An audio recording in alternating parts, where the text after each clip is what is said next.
Hey guys, welcome back to the Bitcoin Fortress podcast. Today is July 5th, 2026. We are recording at a block height 956,807.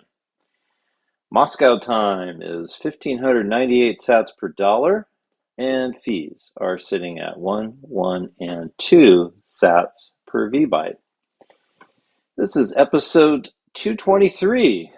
And this week feels like one of those weeks where Bitcoin is doing what Bitcoin often does best, separating short-term emotion from long-term conviction. The price is still heavy. The mood is still cautious. ETF flows have been weak.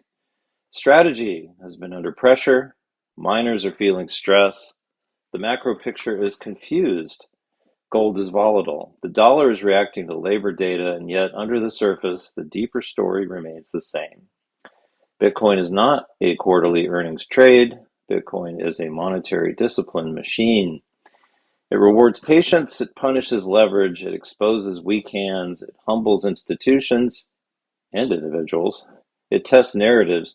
It forces everyone, individuals, corporations, miners, politicians, and Wall Street, to confront time preference.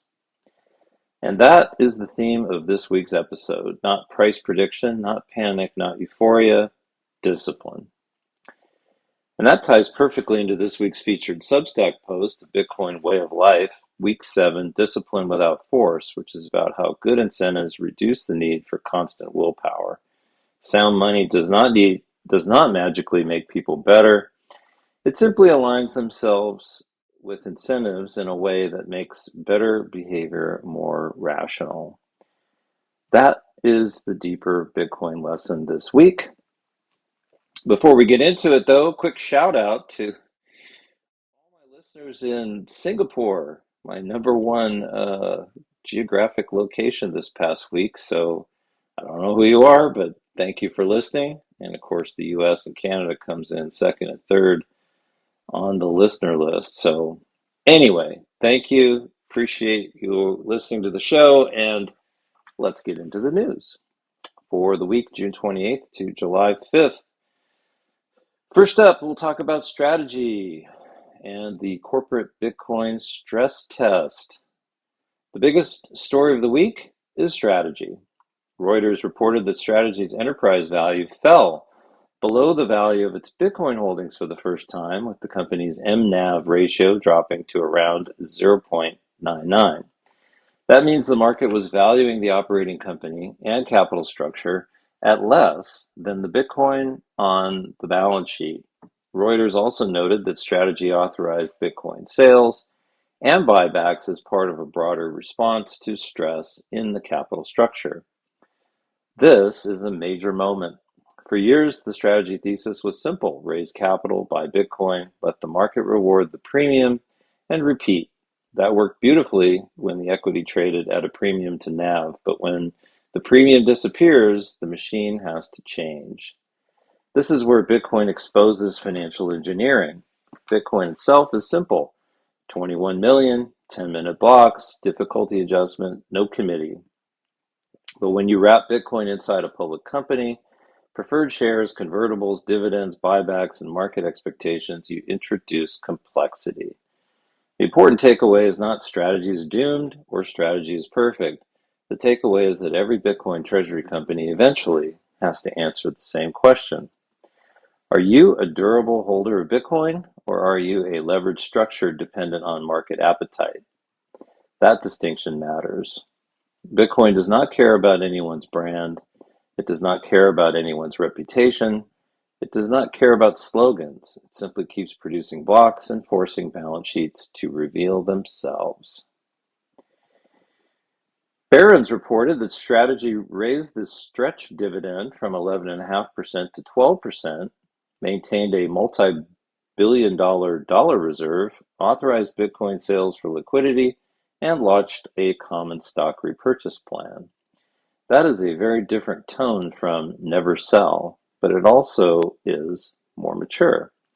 A public company with preferred dividends, debt obligations, and shareholders cannot behave exactly like an individual cold storage holder. That does not mean the company has abandoned Bitcoin. It means the capital structure has entered a new phase. This is the key talking point. Bitcoin treasury companies are now being forced to professionalize. The easy part was buying Bitcoin in a bull market. The hard part is managing the capital stack in a drawdown. This is why the strategy story matters to Bitcoiners, even if you do not own the stock. It is the first large-scale case study of Bitcoin as corporate treasury collateral during a real market stress cycle. If strategy navigates it well, the model survives and evolves. If it navigates it poorly, the market will punish future imitators. Either way, Bitcoin itself remains untouched.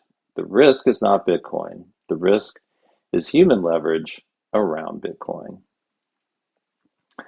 Barron's also reported that Strategy's CEO Phong Lee's trust purchased roughly $1 million of Stretch preferred stock after the preferred stock fell sharply below par.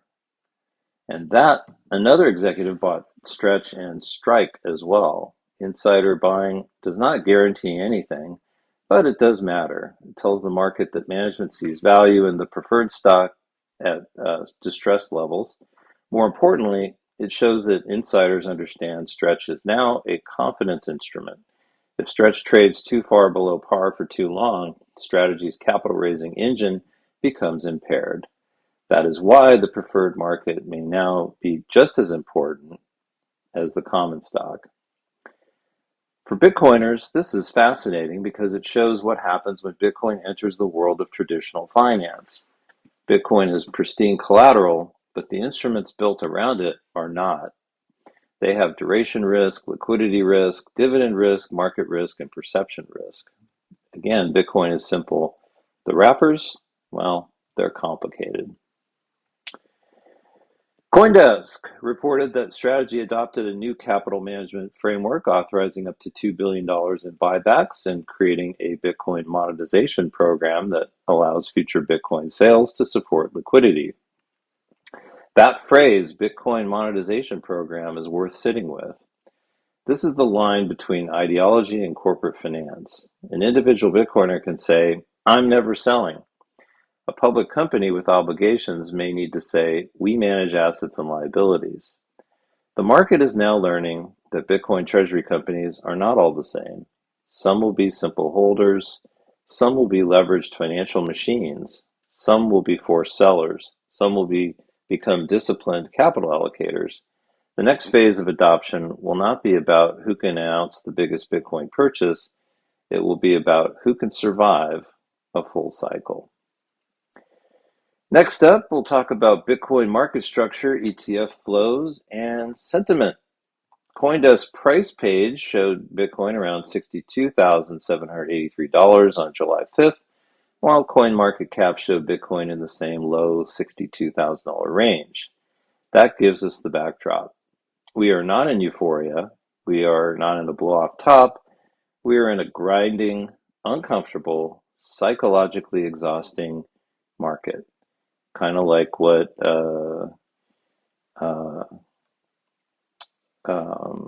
Jack's dad says, the markets will wear you out, scare you out.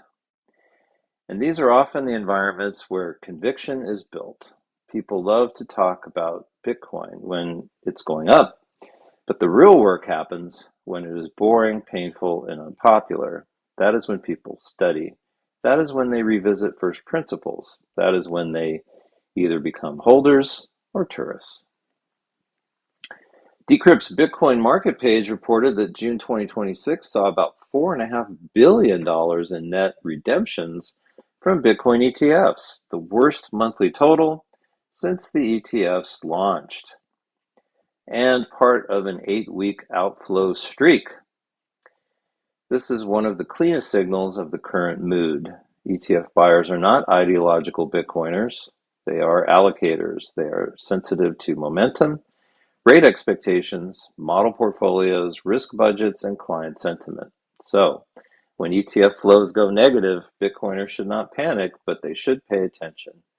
ETF flows are now part of the Bitcoin market structure. They do not control Bitcoin, but they influence marginal demand. The bigger point is this. Wall Street adoption brings liquidity, but it also brings Wall Street behavior. That means momentum chasing, quarterly reporting, model-driven allocation, redemptions, rebalancing, herd behavior. Bitcoiners wanted institutional adoption. Now we get to see what it looks like during drawdowns. And it is not always pretty, but it is part of the maturation process. Decrypt reported that U.S. spot Bitcoin ETFs returned to net inflows on Thursday after a 10-day losing streak, while analysts also warned that exchange deposits had jumped, raising the possibility of more volatility. This is a classic mixed signal. On one side, ETF inflows returning is constructive. On the other side, rising exchange deposits can indicate holders are preparing to sell, hedge, rebalance, or move coins into more liquid venues. That combination tells us the market is not cleanly bullish or bearish, it is unstable. And that instability is exactly why Bitcoiners need a longer time horizon. The short-term market is a voting machine of fear, leverage, flows, and headlines. The long-term network is a settlement machine of scarcity, energy, difficulty, and time. Those are different games. Do not confuse them. StockTwits reported that Coinbase Bitcoin Premium Index had been negative for 48 consecutive days, the longest streak on record, suggesting persistent selling pressure from U.S. investors. This is important because Coinbase is often viewed as a proxy for U.S. spot demand. A negative Coinbase Premium tells us that U.S. buyers are not leading the bid right now. They may be cautious, they may be selling, they may be exhausted, they may be reallocating to AI stocks, cash, gold, or simply sitting on the sidelines. But here is the Bitcoin Fortress take. Retail giving up is not unusual. It is the cycle. The crowd gets interested after the move and discouraged during the opportunity. That is not a criticism, it's human nature. Bitcoin's job is to expose time preference. A negative premium is not the end of the story. It is a sentiment reading, and sentiment can change quickly. The deeper question is whether long-term holders, companies, sovereigns, family offices, and high-conviction allocators are still accumulating while short-term U.S. buyers retreat. That is the real signal. Bitcoin Magazine covered Fidelity's view that Bitcoin was trading below $60,000 in late June, more than 50% below its October 2025 high, and identified possible factors that could end the current crypto winter. The phrase crypto winter is always interesting. Bitcoiners should be careful with it. Crypto winter usually refers to the broader speculative ecosystem.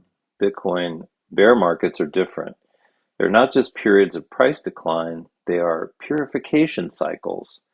Leverage gets flushed, tourists leave, bad narratives die, weak companies restructure, miners shut down, builders keep building, and the network continues. So yes, the market is cold, but cold is not always bad. Winter is when roots grow. That is the tone I would take here. Bitcoin Magazine reported that Citi reduced its 12-month Bitcoin target to $82,000, while Bitcoin was trading around $60,000 on June 1st.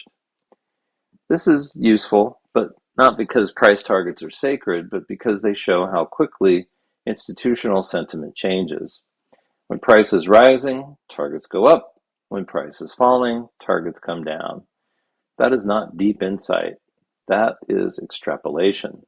Bitcoiners should not outsource conviction to bank price targets. Read them, understand them, but do not worship them. The better question is what assumptions are embedded in the target? ETF flows, liquidity, rate policy, treasury adoption, minor economics, regulation.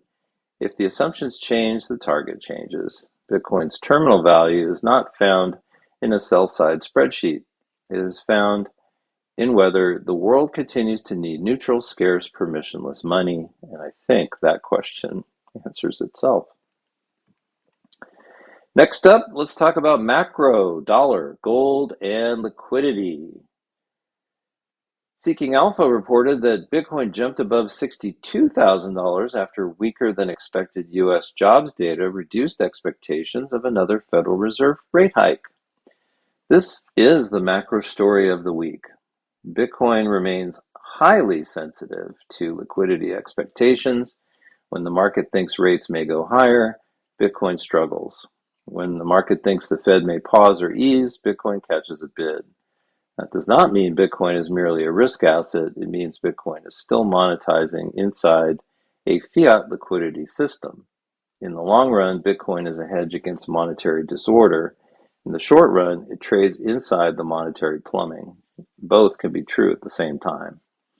That's why Bitcoin requires intellectual maturity. You have to hold two truths at once. Bitcoin is a long-term escape from fiat debasement, and Bitcoin's short-term price is still influenced by fiat liquidity. The Wall Street Journal reported that the WSJ dollar index fell 0.47% on July 2nd after weaker payroll data, while Treasury yields also declined. This is the transmission mechanism. Weak jobs report, lower rate expectations, lower yields, weaker dollar, better conditions for liquidity-sensitive assets. Bitcoin is watching the dollar. Gold is watching the dollar. Equities are watching the dollar, and emerging markets are watching the dollar. The whole entire global system is still dollar-centered.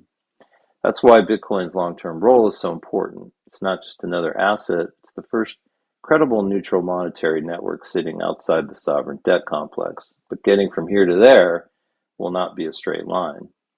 There will be rallies, crashes, policy scares, regulatory fights, and liquidity cycles. That is the path of monetization. Reuters reported that gold was on pace for its steepest quarterly loss in 13 years, pressured by expectations of higher rates and a stronger dollar, even as central bank demand remains an important long-term support. This is a useful reminder for Bitcoiners. Gold is not immune to macro, not immune to positioning, not immune to rate expectations. Gold can be right over the long term and still very painful over the short term. And that should make Bitcoiners humble, if you're not already humble already. Sound money assets do not move in straight lines. Even the ancient monetary metal goes through violent drawdowns, sentiment shifts, and narrative confusion. The interesting comparison is that gold has history and trust, while Bitcoin has portability, verifiability, scarcity, and digital settlement. The monetary competition is not over. But the fact that both gold and Bitcoin are reacting to the same macro forces tells us the market is still trying to price the future of money through the lens of central bank policy. That will not last forever. Next up, let's talk about mining, hash rate, and network security. Live Science covered a PNAS Nexus study arguing that dead-end Bitcoin mining associated with accidental forks wastes significant energy while also highlighting mining pool concentration concerns. This is the kind of article Bitcoiners should engage with carefully. Do not dismiss it reflexively, but also do not accept the framing uncritically. Bitcoin mining is not waste in the ordinary sense. It is the cost of producing decentralized settlement without a trusted third party. That said, accidental forks and pool concentration are legitimate technical topics. Bitcoiners should care about mining decentralization. We should care about Stratum v2. We should care about solo mining, pool diversity, open source firmware, energy markets, and geographic distribution. The best response is not defensiveness, it's education. Bitcoin uses energy because trustless money requires an objective cost. The question is not whether Bitcoin uses energy, the question is whether the world receives something valuable in return. And if the answer is neutral money, censorship-resistant settlement, and a monetary system no politician can print, then the energy conversation looks very different. Recent mining coverage has emphasized that the June difficulty drop gave surviving miners some relief after hash rate fell and inefficient miners were pushed offline. Yahoo Finance reported that Bitcoin difficulty fell 10.09% at block 953568. its second largest 2026 drop. This is Bitcoin's immune system. When miners are stressed, difficulty adjusts. When inefficient miners leave, efficient miners gain share. When price falls, the network does not break, it recalibrates. This is one of the most beautiful parts of Bitcoin. No bailout, no emergency committee, no congressional hearing, no central bank or press conference, just an automatic adjustment. The difficulty adjustment is one of the great institutional innovations of Bitcoin. It is monetary policy without discretion. And in weeks like this, when miners are under pressure, it's worth remembering that Bitcoin was designed for hostile conditions. Next up, we'll talk about public companies, treasury adoption, and market narratives. SpendNode reported that public companies added a net 166,984 Bitcoin in 2026, roughly double the 81,153 Bitcoin mined over the same period, citing Bitcoin Treasury's data. I would treat this as directionally interesting rather than sacred gospel. But the theme matters. Even during a weak market, the corporate treasury narrative has not disappeared, it has simply become more selective. And that's healthy. In the mania phase, every company buying Bitcoin gets celebrated. In the stress phase, the market asks better questions. What is the cost of capital? Is the company over-leveraged? Can it survive a drawdown? Is management aligned? Is Bitcoin held directly? What are the liabilities? This is maturation. The next wave of corporate adoption will likely be more disciplined than the first, and that is good for Bitcoin. Bitcoin Magazine reported that Trump-backed American Bitcoin ticker ABTC set a 1-for-15 reverse stock split effective July 2nd, reducing outstanding shares before reverse split adjusted trading begins on July 6th. This is another example of the Bitcoin equity wrapper story. The Bitcoin brand is powerful, but public market structures still have to obey public market realities. Reverse splits, equity financing, mining economics, custody, liquidity, governance, these things matter. Bitcoiners should separate Bitcoin from Bitcoin branded equities. Bitcoin is bearer money. Bitcoin equities are securities. They may offer upside, they may offer leverage, they may offer operating exposure, but they are not the same thing as holding keys. And this is a recurring lesson. Not your keys, not your coins, and maybe also not your balance sheet, not your Bitcoin. CoinDesk reported that Dave Portnoy said he plans to hold Bitcoin all the way down to zero after repeatedly mistiming buys and sells. This is funny, but it's also educational. Portnoy is basically describing the average human experience with volatile assets. Buy when excited, sell when scared, regret both. Repeat. That is why Bitcoin is not mainly an IQ test, it is a temperament test. The people who win are not always the cleverest traders. Often they're the people who build a system that prevents them from constantly reacting. Again, this ties directly into the Substack theme this week, discipline without force. The best Bitcoin strategy for many people is not heroic trading. It is simple, boring, repeatable behavior. Study, stack, secure, wait.